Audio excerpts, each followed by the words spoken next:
আসসালামু আলাইকুম ওরহমতুল্লাহি ওবরাকাতু। আমরা ধারাবাহিকভাবে কোরআনুল মাজিদের সূরাতুল বাকারা সহিহ শুদ্ধভাবে বানান করে শিখতেছি। আমরা 17 নম্বর আয়াত পর্যন্ত শিখেছিলাম। এবার আমরা 18 এবং 19 নম্বর আয়াত সহিহ শুদ্ধভাবে বানান করে শিখব। আর যারা আমার চ্যানেল নতুন তারা অবশ্যই আমার চ্যানেলটাকে সাবস্ক্রাইব করবেন এবং একটি লাইক করবেন। আউযু বিল্লাহি মিনাশ শাইতানির রাজিম। বিসমিল্লাহির রহমানির রহিম। সুম্মুম বুকমুন। সজ্জা মিমকে ধরবে, মিমে তাজু রয়েছে, আর মিমে তাজি থাকলে সেখানে গুণনা করতে হয়, এটা আমরা জানি। আর তাজদিদ হরফ দুইবার উচ্চারণ করতে হয়, এটাও আমরা জানি। এগুলো মনে রাখবেন একটু, মানে এই চিহ্ন, এই তাজদিদ চিহ্ন যে হরফ হবে সেই হরফটা দুইবার উচ্চারণ করবো। তাও সদ মিমবে সুম, মিম দুই পেশ আমরা মুন না বলে, মিম দুই পেশ মুন হয়, কিন্তু আমরা এখানে মুন না বলে বলবো মুম, অর্থাৎ এই মিমজা আর মিমকে ধরবে। কেন ধরবে দেখেন, যদি তানমিনের পরে যদি বা থাকে, তানমিন থাক অথবা নুন সাকিন থাক, এখানে তানমিন রয়েছে, আমি তানমিনতে বলতেছি, যদি তানমিনের পরে বা থাকে তাহলে তানমিনের হরফটাকে আমরা কি করব, ছোট্ট একটি, এই তানমিনটাকে আমরা ছোট্ট একটি মিম দ্বারা পরিবর্তন করব এইভাবে। তাহলে মিম দুই পেশ মুম, আমি যদি বানান করি মিম মিম পেশ মুম, ওইভাবে উচ্চারণ হবে।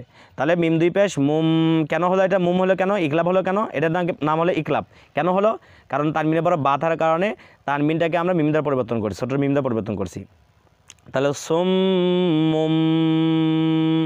গুণা হবে বলে বাজা কাপকে ধরবে, কাপে যজম রয়েছে, বা কাপ পেশ বুক, মিম দুই পেশ মুন।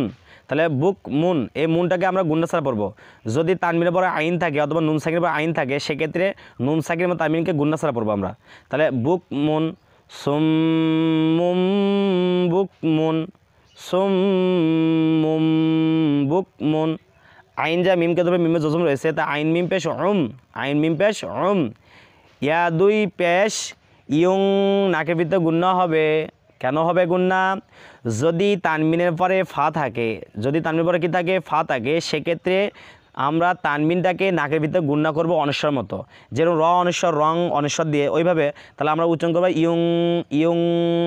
তাহলে ইয়া নুন পেশ ইয়ং, ইয়া দুই পেশ ইয়ং, ইয়ং ইয়ং, ফাজর ফা হামিম পেশ হুম, ইয়ং ফা হুম। আপনারা যদি এই ইকফা সম্পর্কে জানতে চান তাহলে ডিসক্রিপশনে পেয়ে যাবেন, সেখান থেকে দেখে নেবেন। ইজহার ইকফা এই দুটো ওখান থেকে পেয়ে যাবেন ইনশাল্লাহ। তাহলে সুম্মুম বুকমুন উময়ুন ফাহুম। আবার সুম্মুম বুকমুন উময়ুন ফাহুম, ফাজর ফা হামিম পেশ হুম, ফাহুম। লাম আলি জল্লা, এখানে লাম আলিফ রয়েছে, তাহলে লাম আলি জল্লা এক টেনে পড়তে হবে, কারণ জবরের বাম পাশে খালি লিফ থাকলে সেখানে এক টেনে পড়তে হয়। তাহলে লা, ইয়া যা রকে ধরবে, এর উপর যজম রয়েছে, তো ইয়ার জবর ইয়ার, এটা মোটা করে পড়তে হবে। তাহলে ইয়ার লা ইয়ার, লা ইয়ার, জিম জের জি, লা ইয়ার জি। আইন যা ওয়াওকে ধরবে, আইন পেশ উ, কারণ এটা যজমালা হরফ, ওটা যজমালা হরফ না। আর উটাকে আমরা এক আলিফ টেনে পড়বো, কেন, পেশে বাম পাশে যজমালা থাকলে সেখানে এক আলিফ টেনে পড়তে হবে, আর আইনটাকে আমরা চাপ দিয়ে পড়বো। এইভাবে বলবো লা ইয়ার জিউ, নুন জবর না, লা ইয়ার জিউ না, লা ইয়ার জিউ না। এখন যদি আমরা এখানে অফ করি, অর্থাৎ থেমে পড়ি, সেক্ষেত্রে নুনের উপর সাকিন দিয়ে থামতে হবে, আর উটাকে আমরা তিন আলিফ টেনে পড়বো। তাহলে বলবো লা ইয়ার জিউন।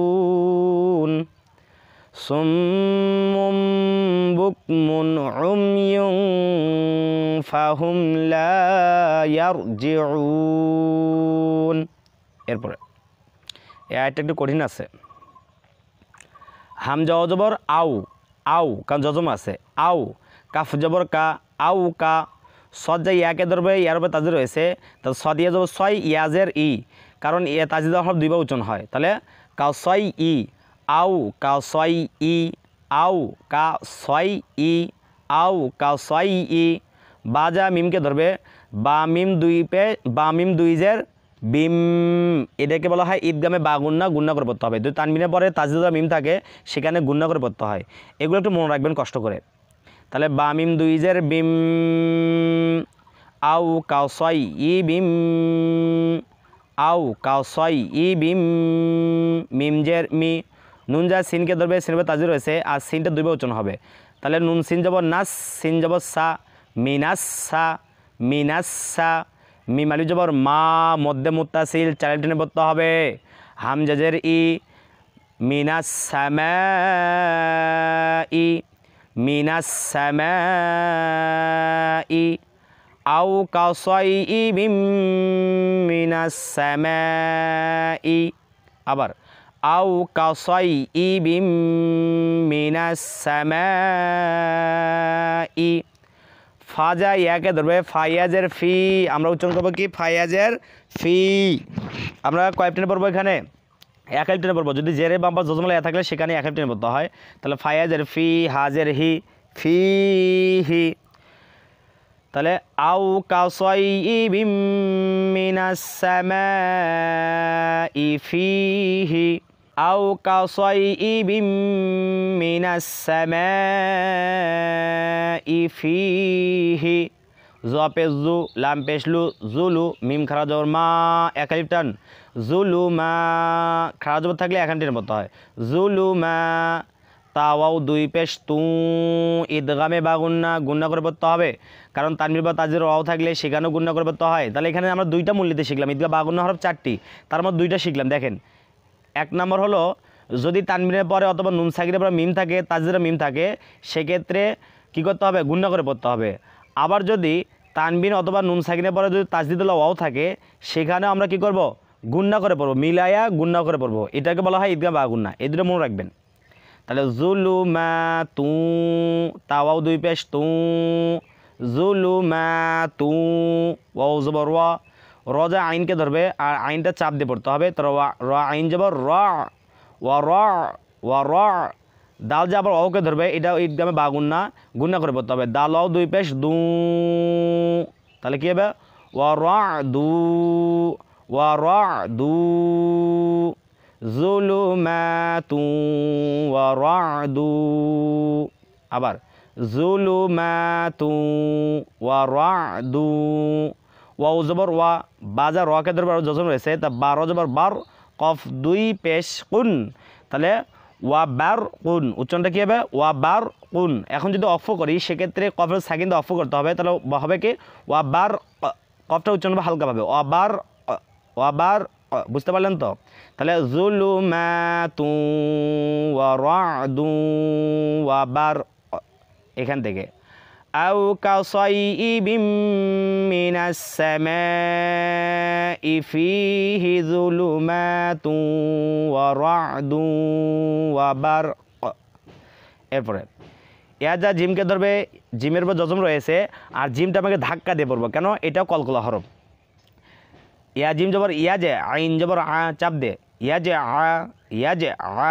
লাম যা ওয়াওকে ধরবে জজম রয়েছে, লামাও পেশলু, এক আলিফ টান। তাহলে ইয়াজে আলু, কেন এক আলিফ টান বলেন তো দেখি? পেশের বাম্পা জজম ওয়াও থাকে, সেখানে এক আলিফ টান পড়তে হবে। তাহলে ইয়াজে আলু, নুন জবর না, ইয়াজে আলু না, ইয়াজে আলু না। আবার ইয়াজে আলু না। হামজা জবর আ, সত আলিফ জবর স, এক আলিফ টেনে পড়তে হবে, জবর বাম পাশে খালি আলিফ। আস, বাজের বি, আইন জবর আ, চাপ দিয়ে পড়তে হবে, আস be a, us be a. হাজা মিমকে ধরবে, মিমে জজম রয়েছে, তাহলে হামিম পেশ হুম, আস be a hmm, us be a hmm. ইয়াজআলুনা আসাবিআহুম, ইয়াজআলুনা আসাবিআহুম।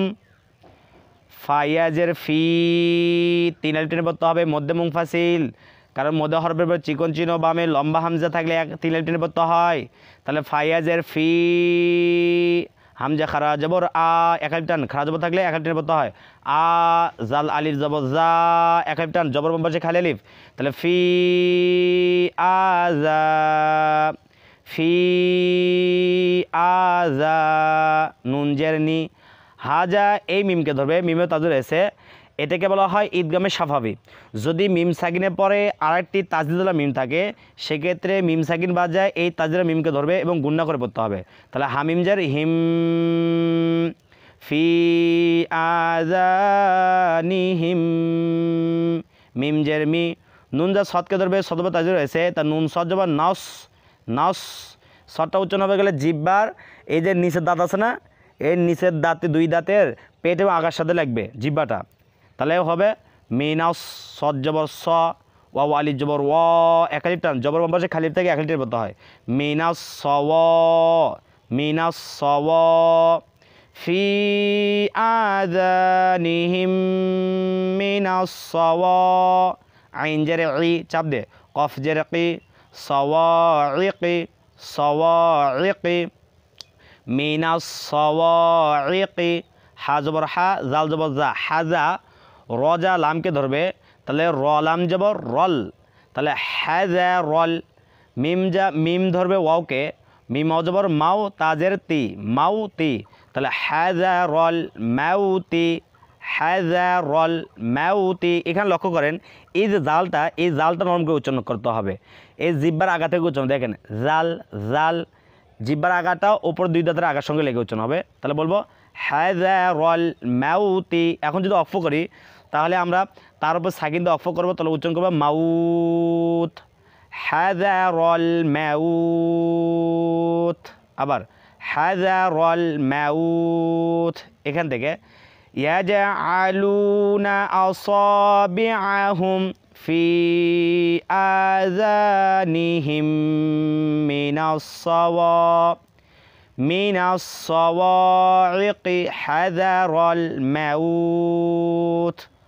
Wow লাম জবর ওয়াল, লাম খারা জবর ল, লটাকে আমরা মোটা করে পড়বো, আল্লাহ শব্দটা নিয়ে জবর রয়েছে, তাহলে ওয়াল্ল, হা পেশ হু, ওয়াল্লাহু, ওয়াল্লাহু, ওয়াল্লাহু, মিম পেশ মু, হাইয়া জেরে হি, একালিফ টেনে পড়তে হবে। জেরে বাম্পার যতমালা এ থাকলে সেখানে একালিফ টেনে পড়তে হয়, তাহলে আমরা বলবো মুহি। ত মিম দুই পেশ কী হবে তুম, এটাও একলাপ। কেন বলে একলাপ?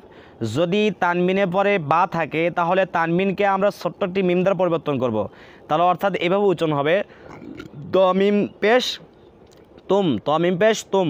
যেভাবে তমিম পেশ তুম উচ্চারণ হয় ওইভাবে আমরা উচ্চারণ করব, যে ত দুই পেশ তুম মুহিতুম।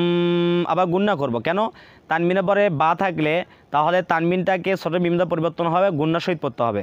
তাহলে মুহিতুম, বা যা লামকে ধরবে, বা লাম জের বিল, মুহিতুম বিল, মুহিতুম বিল।